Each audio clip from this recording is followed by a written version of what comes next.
Добрый вечер, уважаемые телезрители. В эфире информационный выпуск Камши-Кшара. Я и мои коллеги расскажем вам о главных событиях в стране и не только. Сегодня в выпуске. Тестовый пуск. Аслан Бжаня посетил место проведения работ на высоковольтной линии электропередачи Ачгуара. Дни культуры. Абхазскому зрителю представлен спектакль «Белла» по мотивам романа Михаила Лермонтова «Герой нашего времени». Достойный сын своего отца. 110 лет со дня рождения писателя, журналиста, художника Георгия Гулия. Право на отдых. Очередной проект благотворительной организации «Керас».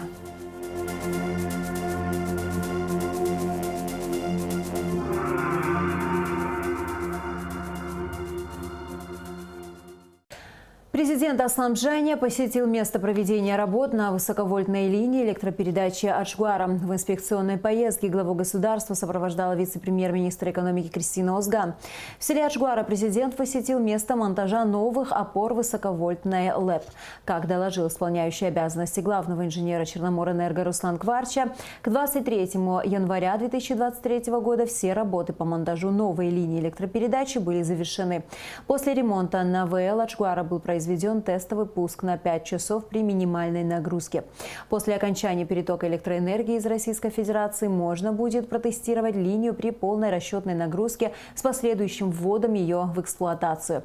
В настоящее время производится монтаж нового грозотроса. Для завершения работ по его монтажу требуется 30 солнечных дней.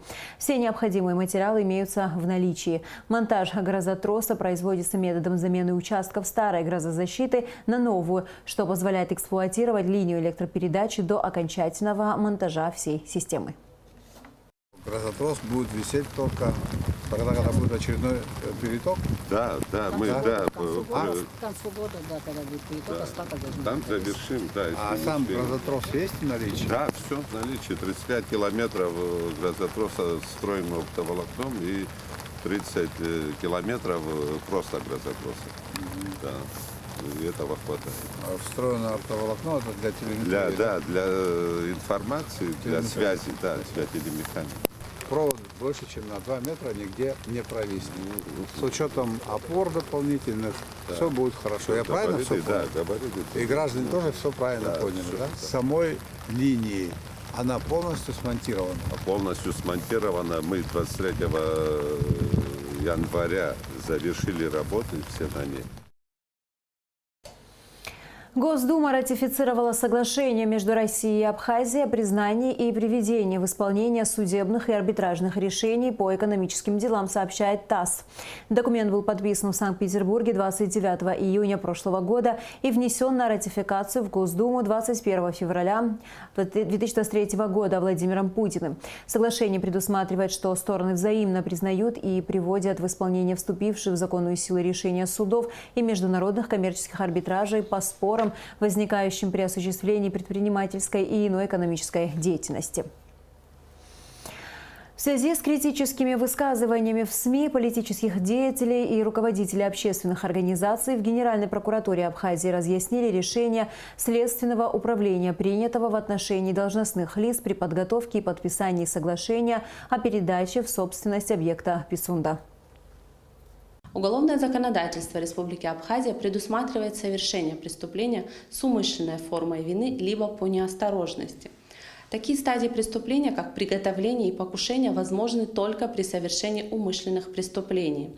Рассмотрены при проведении вышеуказанной проверки в действиях должностных лиц Госкомитета Республики Абхазия по управлению государственным имуществом и приватизации и Государственного управления Республики Абхазия по землепользованию и кадастру состав халатности является одним из видов должностных преступлений, совершаемых только с неосторожной формой вины, что исключает возможность покушения на данный состав преступления. Халатность может быть совершена как способом неисполнения, так и ненадлежащего исполнения должностным лицом своих обязанностей. Обязательным признаком является наступление общественно опасных последствий и наличие причинной связи между ненадлежащим поведением по службе должностного лица и наступившими последствиями.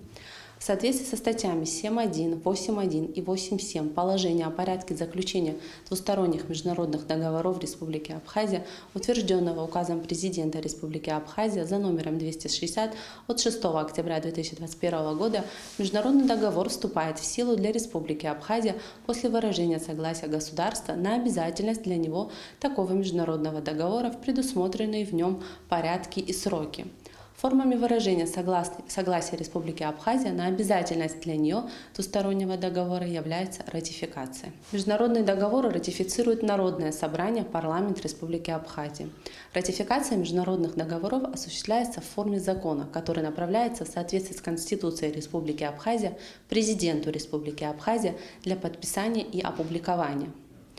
Ввиду того, что соглашение между правительством Республики Абхазия и правительством Российской Федерации о передаче в собственность Российской Федерации объекта на территории Республики Абхазия и порядке его использования от 19 января 2022 года до настоящего времени не ратифицировано Народным собранием парламентом Республики Абхазия, в результате допущенной должностными лицами и государственных органов Республики Абхазия при подготовке и подписании указанного соглашения халатности не наступили последствия ввиду существенного нарушения охраняемых законов интересов общества и государства. Судебное разбирательство по громкому делу о хищениях в отношении экс-директора госкомпании «Абхазтоп» Беслана Авицба продолжается в Сухумском городском суде. Беслан Авицба обвиняется в хищении почти 150 миллионов рублей. Ему вменяется совершение 8 эпизодов хищения госимущества в особо крупном размере с использованием служебного положения путем присвоения и растраты и одного эпизода хищения имущества компании путем мошенничества. На данный момент проводится опрос свидетелей. В материалах дела 79 свидетелей со стороны обвинения. Около 40 человек уже опрошены. На прошедшем заседании были заслушаны показания свидетеля, который занят реализацией топлива, то есть владеет своей заправкой. Он рассказал суду, что приобретал топливо в Абхазтоп под реализацию. Свидетель утверждал, что все средства приносил в компанию и наличными передавал в кассу в присутствии генерального директора Авицба. Бывали, по словам свидетеля, и случаи, когда средства в присутствии директора передавались иным работникам, а те уже отдавали наличные в кассу. При этом никаких подтверждающих квитанций не выдавалось. В итоге, как оказалось, у свидетеля образовалась задолженность в 5 миллионов рублей. У жительницы города Сухум изъято наркотическое средство в крупном размере. А сотрудниками уголовного розыска отдела внутренних дел по Ткварчалскому району раскрыто преступление имущественного характера. Все подробности в материале пресс-службы МВД. Преступление имущественного характера раскрыто сотрудниками уголовного розыска отдела внутренних дел по Ткварчалскому району. Задержаны двое граждан: Твартвая Реваз Анатольевич, 1987 года рождения, и Тхайцук Дмитрий Михайлович, 1995 года рождения. Последние в отсутствие охранника путем взлома входной двери проникли в помещение Ткварчалского жилищно-коммунального хозяйства, откуда тайно похитили денежные средства из кабинета кассира, а также личные вещи, принадлежащие начальнику данного учреждения. Незамедлительно принятыми оперативными мерами злоумышленники были задержаны сотрудниками милиции, похищено изъято. По данному факту в отношении вышеназванных лиц по признакам преступления, предусмотренного пунктами А, Б, В части 2 статьи 155 Уголовного кодекса Республики, следственной группой Ткварчалского РОВД возбуждено уголовное дело. Реваз Твартвая и Дмитрий Тхайцук санкционированы к содержанию под стражей. Наркотическое вещество в крупном размере изъято у жительницы столицы Гумба Сусаны Акакиевны, 1972 года рождения. Последняя была задержана в результате проведения оперативных мероприятий сотрудниками управления уголовного розыска МВД совместно с уголовным розыском Гулырыбского отдела внутренних дел на посту ГАИ Мачара. При личном досмотре у женщины изъято порядка 5 грамм наркотического средства каннабис. По данному факту в отношении гражданки Гумба по части 2 статьи 223 Уголовного кодекса возбуждено уголовное дело. Решением суда Гулырыбского района Сусана Гумба помещена под домашний арест. Расследование проводит следственная группа отдела внутренних дел по Гулырыбскому району. К другим новостям. Дни культуры Чеченской Республики в Абхазии торжественно открыты. Церемония состоялась в понедельник вечером в Русдраме при участии делегации Министерства культуры Чечни и министра культуры Даура Ковя. Абхазскому зрителю был представлен спектакль «Белла» по мотивам романа Михаила Лермонтова «Герой нашего времени». Репортаж Асиды Малия. Актеры Чеченского государственного русского драматического театра имени Михаила Лермонтова в гримерках Русского театра драмы имени Фазиля Искандера в Абхазии чувствуют себя словно дома. Позади репетиция на новой сцене, впереди ответственная миссия. Ведь труппе предстоит не обычное выступление, а открытие этим спектаклем Дней культуры Чеченской Республики в Абхазии. Для показа был выбран спектакль «Белла» по мотивам социально-психологического романа «Герой нашего времени» Михаила Лермонтова. Ставил спектакль Юрий Демин, московский режиссер. Это наша кавказская тема, поэтому она нам ближе. И выбор пал именно поэтому на этот спектакль. Наш театр за долгое время здесь впервые. Нам выпала честь открыть Дни культуры Чеченской Республики в Абхазии. И очень волнительно, волнуемся, страшно. Постараемся, чтобы вам понравилось. Выложимся на полную. Труппа театра, основанного еще в 1938 году, приезжает с гастролями в Абхазию впервые. В репертуаре 17 спектаклей по произведениям отечественной и мировой драматургии. Актеры в основном молодые, в их числе выпускники кафедры актерское искусство Чеченского госуниверситета. Самобытность культуры народов Кавказа всегда занимала и занимает свое место в мировой культуре. И развитие этих отношений между братскими народами позволяет обмениваться опытом и, конечно же, укреплять связи. Любые связи культурные, которые мы можем развивать, обладают колоссальной ценностью. Особенно если речь идет о связях с нашими дружественными, братскими народами. Сегодня есть возможность в рамках Дней культуры Чеченской Республики в Абхазии приступить к качественно новому этапу развития наших культурных связей. Впервые русский драматический театр из города Грозный в Абхазии на гастролях. Мы очень надеемся, что в ближайшее время и мы покажем свои спектакли на сцене этого театра. Есть давние связи, сотрудничества, дружбы между Абхазским театром имени Самсона Чанба и Национальным театром Чеченской Республики. На церемонии открытия представитель чеченской делегации зачитал приветственный адрес от имени главы республики Рамзана Кадырова. Народы Чеченской Республики и Республики Абхазия на протяжении сотен лет и по сегодняшний день сохранили свои жизненные уклады, традиции и, самое главное, дружбу между народами, которая была завещана нам нашими предками.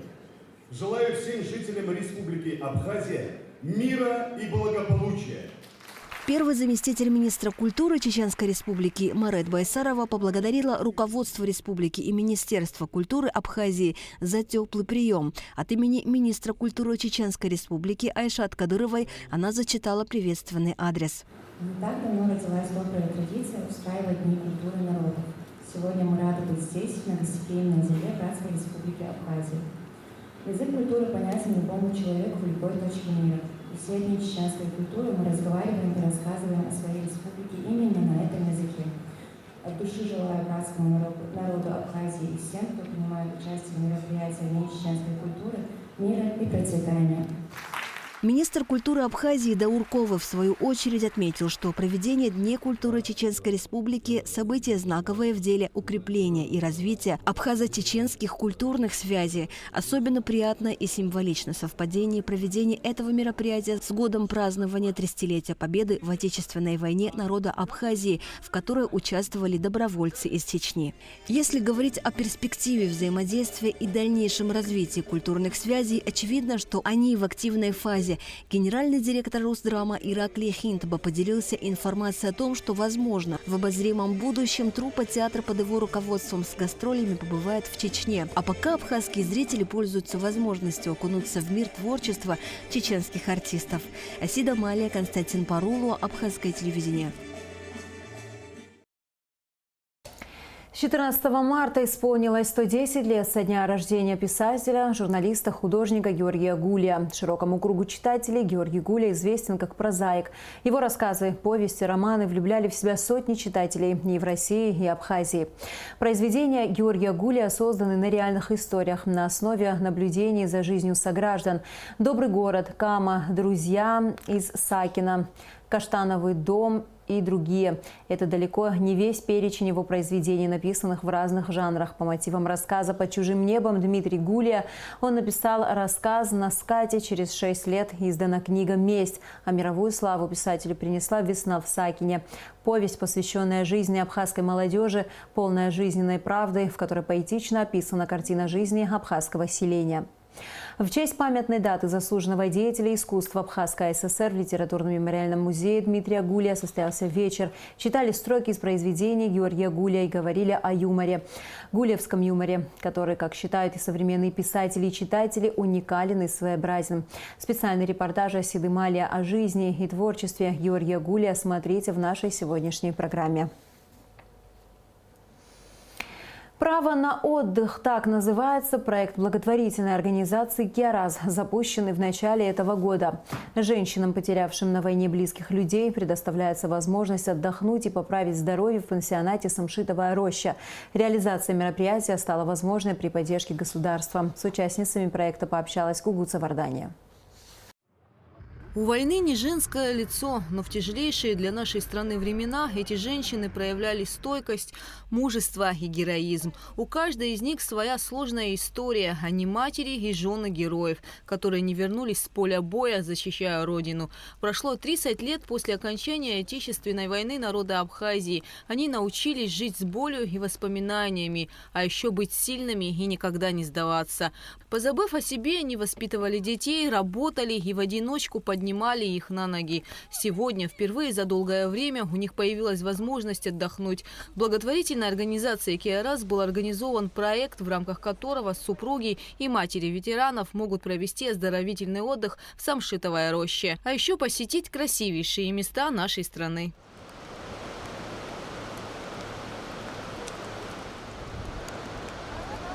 Роза Гогия потеряла двоих сыновей – Муртаза и Тенгиза. Вначале на фронт ушел старший сын Муртаз. Младшему Тамазу было всего 17, но он тоже решил идти защищать родину. В тот день, вспоминает мать, чтобы младший сын не ушел воевать, она постирала практически всю его одежду. Муртаз с фронта не вернулся, а Тенгиза не стало, когда ему было 37 лет. После войны он много болел.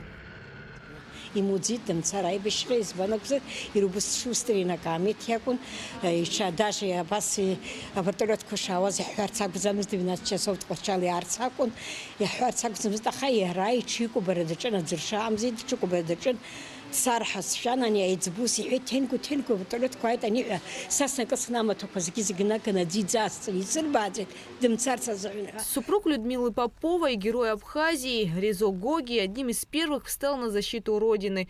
Прикрывая своих боевых товарищей, погиб в первый же день войны, 14 августа 1992-го. Женщина осталась с 3 малолетними детьми на руках. Когда пошли вот эти грузины, они в Арчели поехали с группой, должны были взять какое-то подкрепление. И вот на повороте, Чемчерском повороте, вот там он оставил группу, пошел к Арчели, должен был вернуться с кем-то, попал в засаду. И сказал, что вы отомстите за меня, я вас прикрою, иначе мы все погибнем. То есть он прикрылся? Да. У меня 3 детей, 3 девочки, 8 лет, 3 года и 2 года. Всех воспитали, всех подняли. На абхазском языке говорят, разговаривают. На тот момент им было, да? 8 старшей и 2 года маленькой. Да. Положительные эмоции, фотографии и экскурсии. Женщины рассказывают, что впервые за долгое время им удалось отдохнуть и провести время в оздоровительном комплексе. Автор идеи – соучредитель благотворительного фонда «Киарас», супруга героя Абхазии Мушни-Хварские Наталья Милованова. Собрав списки женщин со всех районов страны, она вместе с коллегами из «Киараза» взялась за работу. Проект стартовал в январе 2023 года. Тогда в течение недели в Самшитовой роще отдохнули и прошли оздоровительные процедуры 6 человек. Сейчас 9. Проект получил финансовую поддержку от государства. В завершении отдыха была организована экскурсия в Рицинский национальный реликтовый парк. Данный проект будет иметь продолжение. Многие из этих женщин до этого не были знакомы, а сегодня не могут представить и дня без общения. Перед отъездом они долго не могли расстаться и наговориться за уютным столом в абхазском дворике на Рице, в котором их гостеприимно приняли. Гугут Савардания, Михаил Братухин, Абхазское телевидение. 15-16 марта состоятся памятные мероприятия, посвященные 30-й годовщине мартовской наступательной операции в Отечественной войне народа Абхазии. 15 марта в 16 часов в Музее боевой славы имени Ардзинба откроется фотовыставка погибших в мартовской операции. В музее также состоится памятный вечер. Будет показан документальный фильм. 15 марта в 18 часов в Абхазском государственном театре будет развернута фотовыставка военного фотокора Виталия Кецпа. А в витражном зале состоится выступление Государственной хоровой капеллы. В 19 часов здесь же будет показан спектакль «Гумистинская баллада» по пьесе Анзора Мукба. 16 марта в 10 часов в Парке Славы начнется церемония возложения цветов. В 16 часов акция памяти у Гумистинского моста. В 17 часов возложение цветов к мемориалу первого президента Владислава Ардзинба в селе Нижняя Ишера. Зажжение свечей в памяти погибших в мартовском наступлении. Мероприятия, посвященные 30-й годовщине мартовской наступательной операции, организует Министерство культуры, столичная администрация и Сухумское высшее общевойсковое командное училище. Продолжаем выпуск. Сухум и Казань стали городами-побратимами. Официальное соглашение о сотрудничестве подписали главы администрации Беслан-Эшба и Эльсур Медшин. Стороны договорились содействовать развитию и укреплению сотрудничества в области культуры в сфере молодежной политики, образования, физкультуры и спорта. Также будут развивать сотрудничество в области промышленности и строительства, развития предпринимательства и туризма, в сфере внедрения современных информационных технологий, а также осуществлять сотрудничество и обмен опытом в сфере архитектуры и градостроительства. Баталчежье стал обладателем титула чемпиона России во втором среднем весе в рамках вечера профессионального бокса, который прошел 13 марта в Москве. Соперником Баталчежья был мастер спорта России, чемпион Северокавказского федерального округа по профессиональному боксу Мурат Далхаев. Баталчежье одержал победу техническим нокаутом в 4-м раунде. Для нашего спортсмена эта победа стала 12-й в карьере. Свою победу Чежье посвятил ветеранам Отечественной войны народа Абхазии. Баталчежье – обладатель титула чемпиона СНГ и славянских стран по версии журнала «Пробокс». На профессиональном ринге он провел 17 боев, из них 12 побед, 2 ничьи и 3 поражения.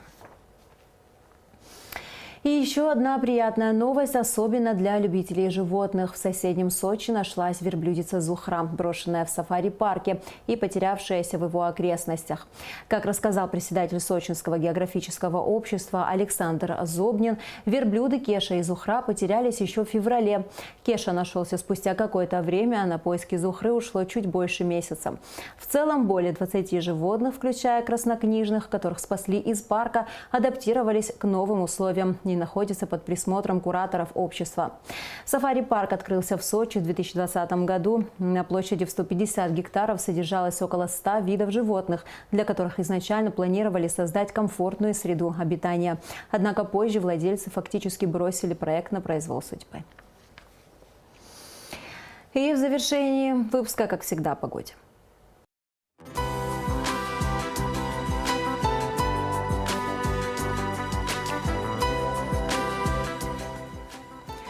По сообщению гидрометцентра, в среду 15 марта на территории Абхазии ожидается переменная облачность без осадков. Температура воздуха ночью 7-12, днем 13-18 градусов. Температура морской воды 10 градусов.